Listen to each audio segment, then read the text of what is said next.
So ladies and gentlemen, I'm delighted to have the privilege of introducing our next keynote speaker, coming from a country which is actually one of the official partner countries of the ITB this year, one of the main tourist destinations in the region of Central Asia, Azerbaijan. The Institute for Cultural Diplomacy is in the process of developing a number of collaborations also with Azerbaijan through the president of our academy, President Constantinescu. So for many reasons, I'm very happy that the ambassador could be with us here today to share with him, on the one hand, his experiences and perspectives about Azerbaijan, and in particular, the way in which it is presenting itself abroad. So ladies and gentlemen, the lecture topic of the ambassador today is Economic Diversification, Azerbaijan Model of Development. And I'd like to ask you to please join in a very warm welcome for the ambassador of Azerbaijan to Germany, His Excellency, Ambassador Parviz Shahbazov. Please join me in a very warm welcome. Thank you. Mr. Donfred, dear ladies and gentlemen, first of all, I would like to express my gratitude for being today with you, for being invited here, and also for holding this statement here.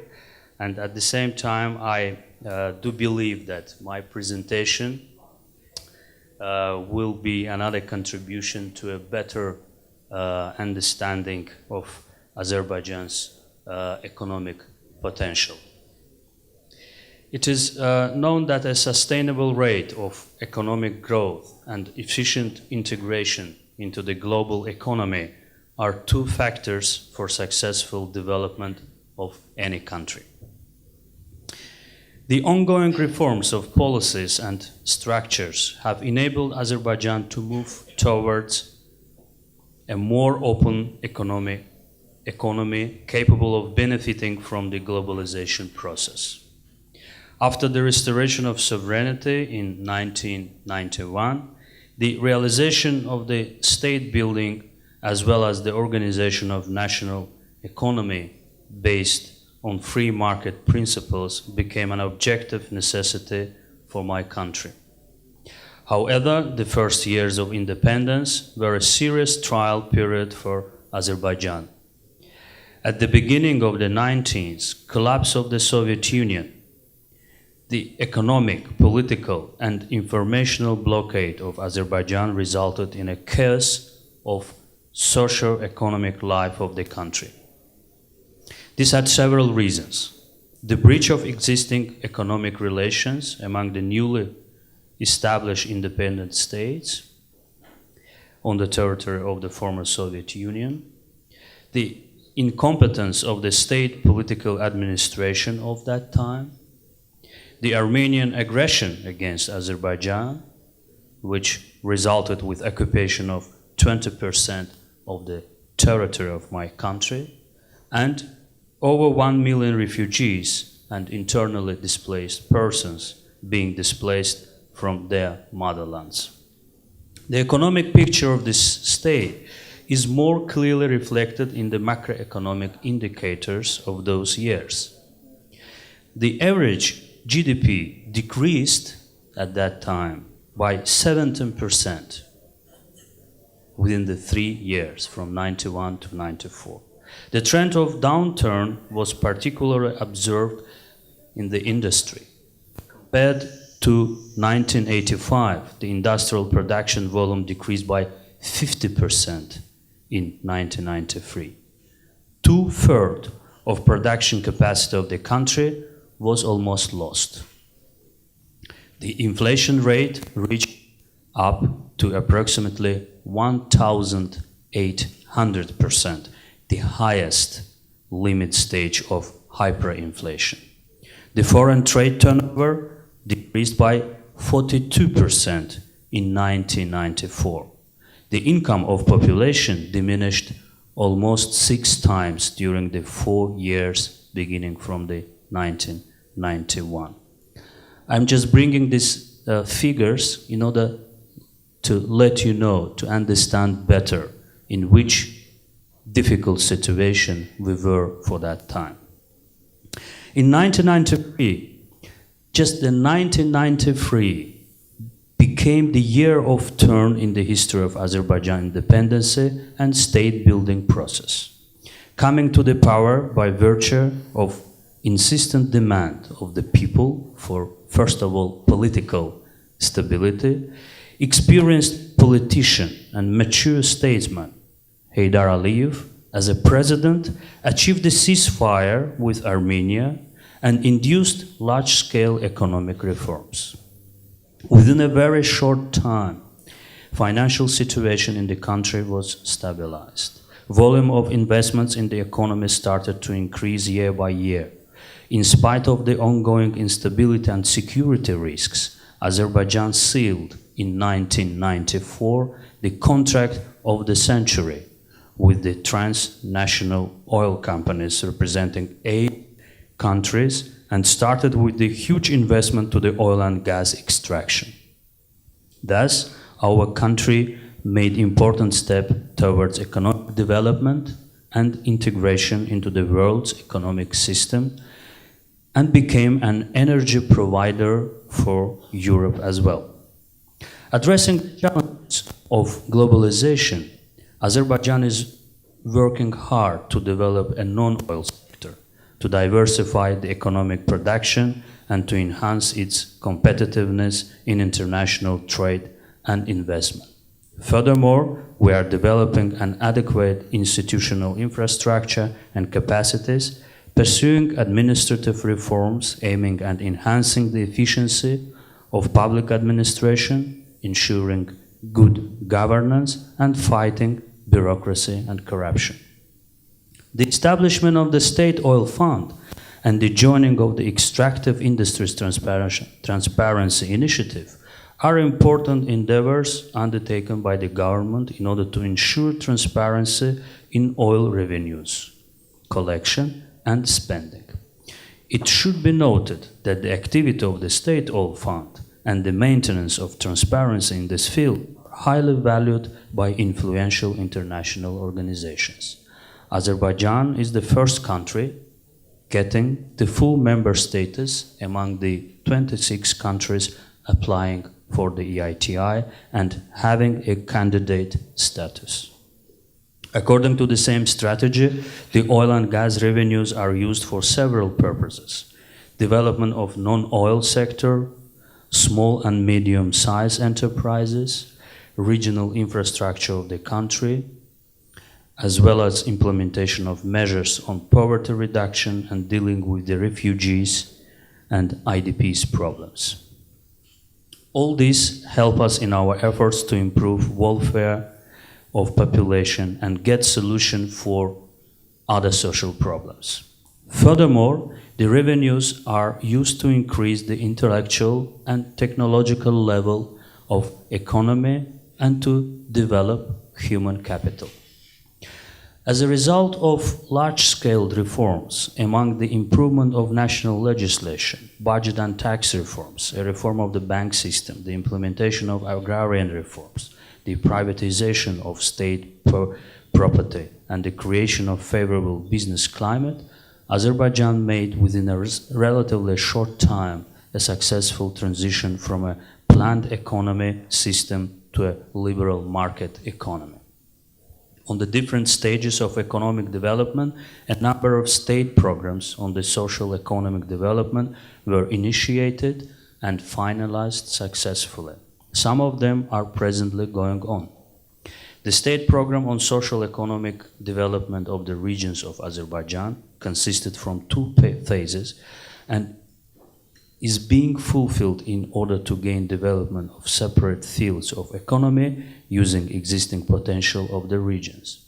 In order to achieve high productivity and increase competitiveness of production in the agriculture, one of the main fields of the Azerbaijani economy, the subsidies are being granted to the various agricultural projects in the rural areas of Azerbaijan. As a result of this state program, over 40,000 new jobs were created since 2004. It was just a result of one state program. The state program on social economic development of Baku city and its outskirts is another important step in this direction. Its purpose to construct and reconstruct the infrastructure of Baku and its outskirts, as well as to implement the development projects to improve the ecological situation, to re-establish and develop the socio-cultural infrastructure objects in conformity with the international standards, to create jobs and to improve the welfare of population. The Baku city, for those who maybe are not good acquainted with the capital of Azerbaijan, was hosting the Eurovision Song Contest, which is very well known, I think, to every one of you.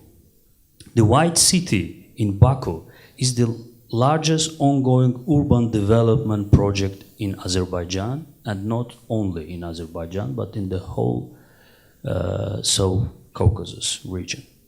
It aims to transform the area into a brand new, high-quality urban quarter, acting as a catalyst for the regeneration of the city and the wider region.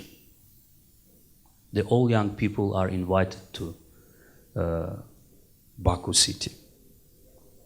The reduction of tax burden and the simplification of tax procedures, the application of the single window principle in the state registration and admission stations of the state border of the country, as well as allocation of preferential credits for entrepreneurship, accelerated the development of private sector.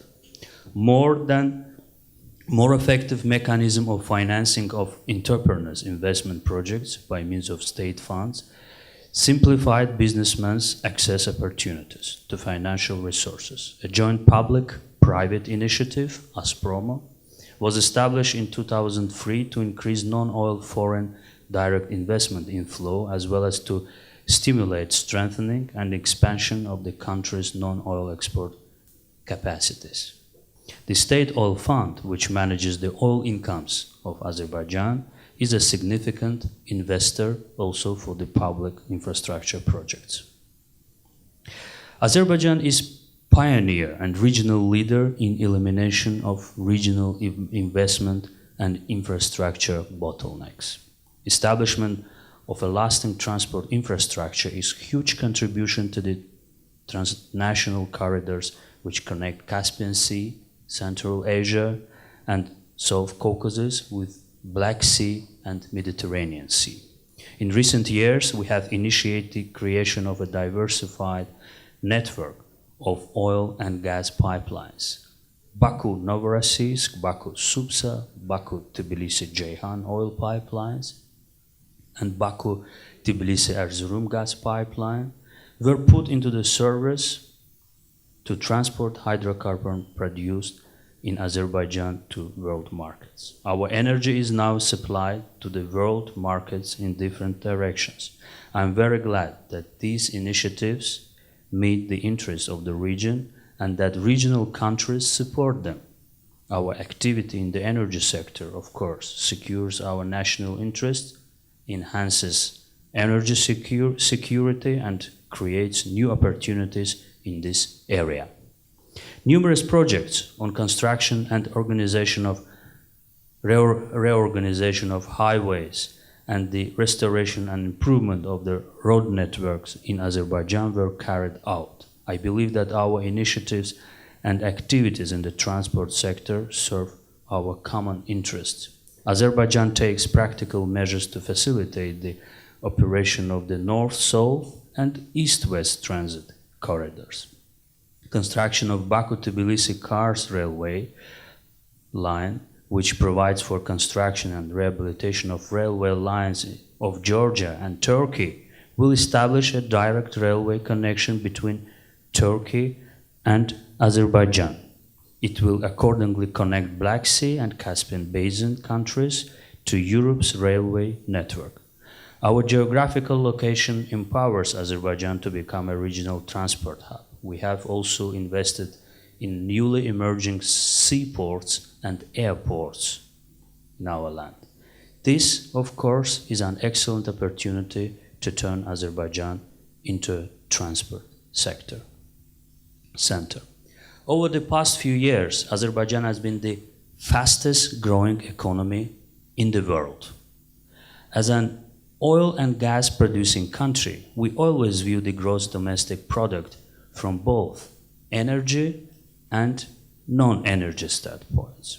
Last year, for instance, the non-oil sector grew by 10%.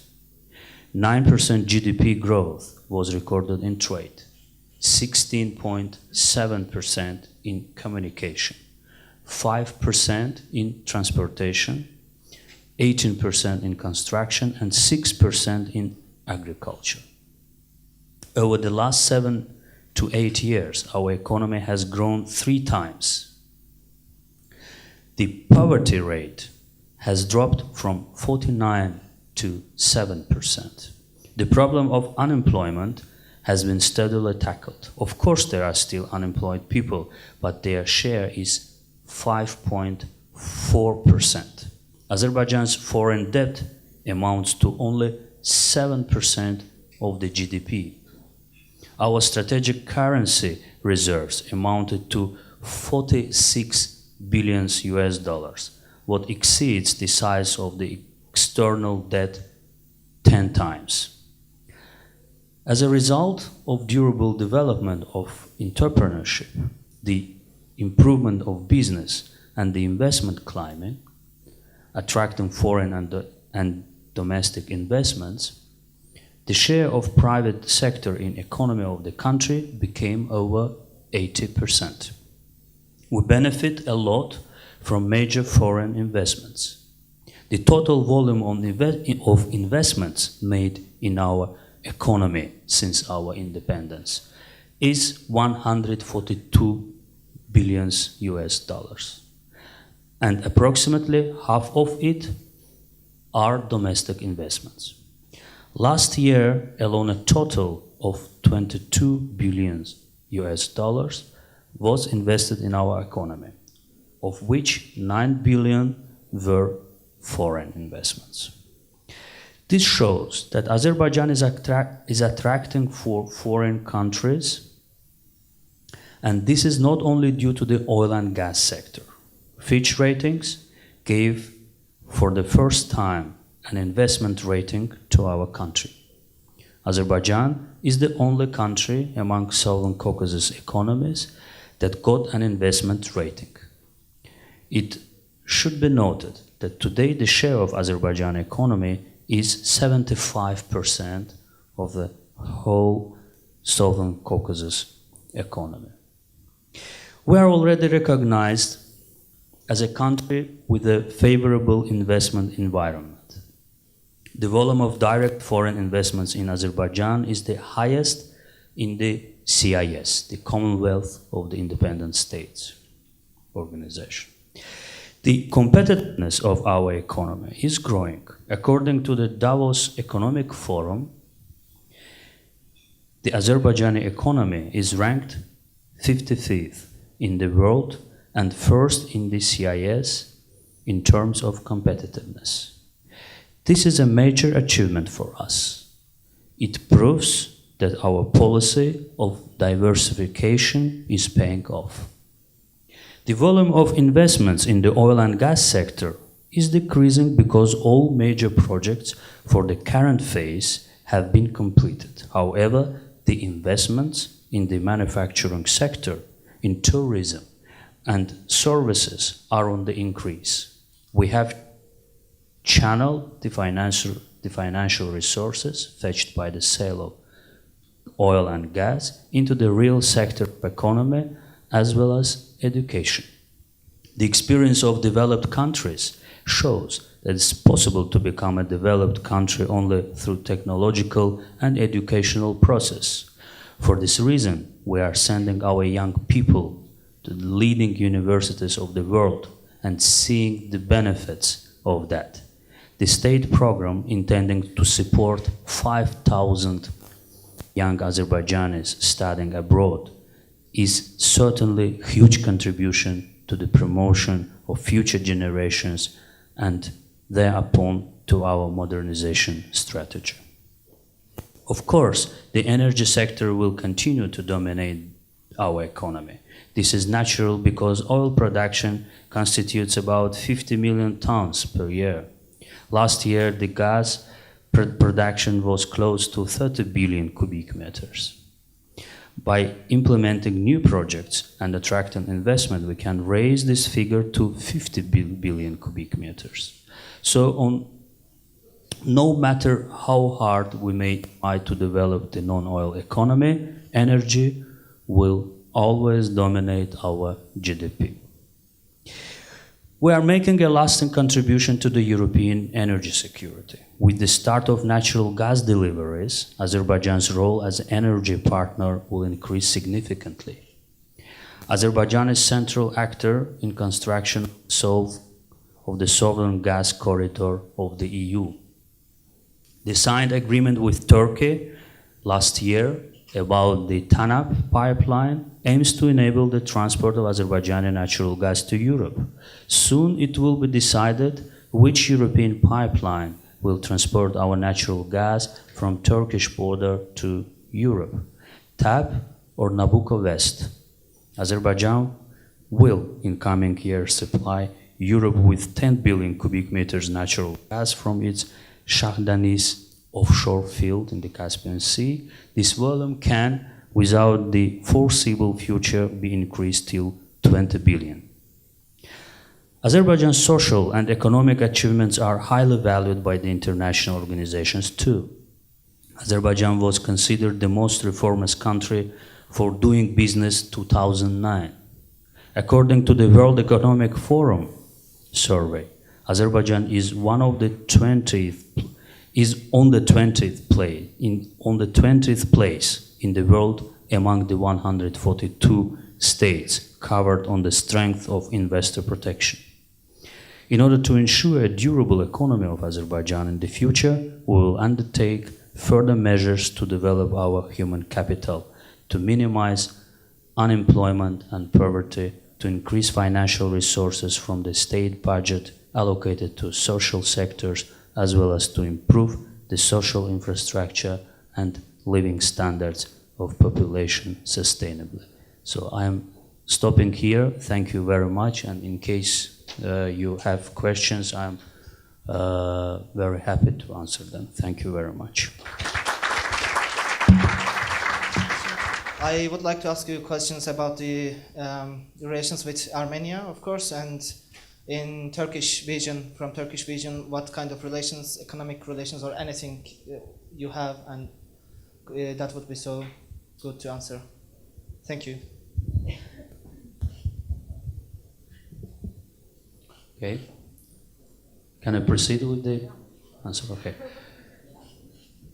Teşekkür ederim aziz kardeşimize. I just also thanked our friend from Turkey in Azerbaijani language. The two languages are very close to each other, Azerbaijani and Turkish language. If you can speak Turkish language, it means that you can almost speak with a small practice also Azerbaijani the language, and vice versa. So thank you very much for a very important question. Important because this question, this issue, actually the conflict between Armenia and Azerbaijan, as well as the occupation until today of the 20% of the sovereign territory of Azerbaijan, and availability of the almost 1 million refugees and internally displaced persons make a lot of problems, not only for Azerbaijan, but for a whole region.